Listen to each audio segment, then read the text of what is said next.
السلام علیکم ورحمۃ اللہ وبرکاتہ۔ جلال آباد سے مفتی عبدالستار عرض کر رہا ہے کہ ایک چھوٹا سا مختصر سا مضمون ہے، ظہور ست عالم۔ یہ حضرت مولانا تھانوی صاحب رحمۃ اللہ علیہ کی کتاب تعلیم الدین سے لیا ہے، اس میں سے اقتباس کیا ہے۔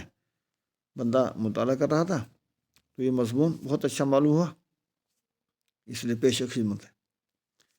اس کا عنوان ہے ظہور ست عالم۔ فرمایا کہ محققین عارفین کا قول ہے کہ عالم 6 قسم کے ہیں، 6 مراتب ہیں: عالم لاہوت، عالم جبروت، عالم ملکوت، عالم ہاہوت، عالم ناسوت، عالم انسان۔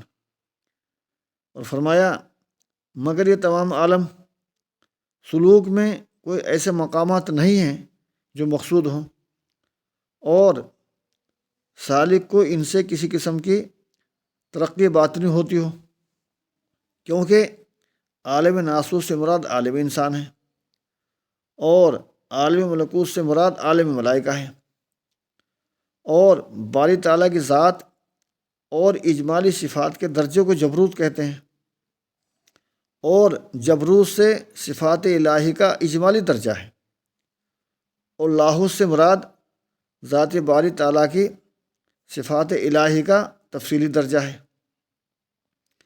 اور عالم ہاہوت سے مراد صرف ذات حق ہے۔ اور فرمایا کہ بعض عارفین نے حق تعالیٰ کی صفات کے 2 درجے رکھے ہیں: اجمالی یہ جبروت ہے، دوسرا تفصیلی یہ لاہوت ہے، اور صرف ذات حق کا درجہ یہ ہاہوت ہے۔ اور فرمایا مگر ان پر کوئی کام اور کوئی کمال موقوف نہیں ہے۔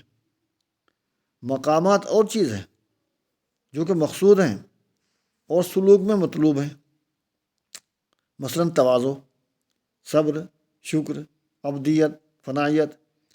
ان اخلاق میں رسوخ اور ملکہ تامہ حاصل کرنے کو مقامات کہتے ہیں، اور ان مقامات پر جو کیفیات طاری ہوتی ہیں، مثلا وجد، غشی، وہ حالات ہیں، مگر وہ غیر اختیاری ہیں، اور مقامات کا حصول اختیاری ہے۔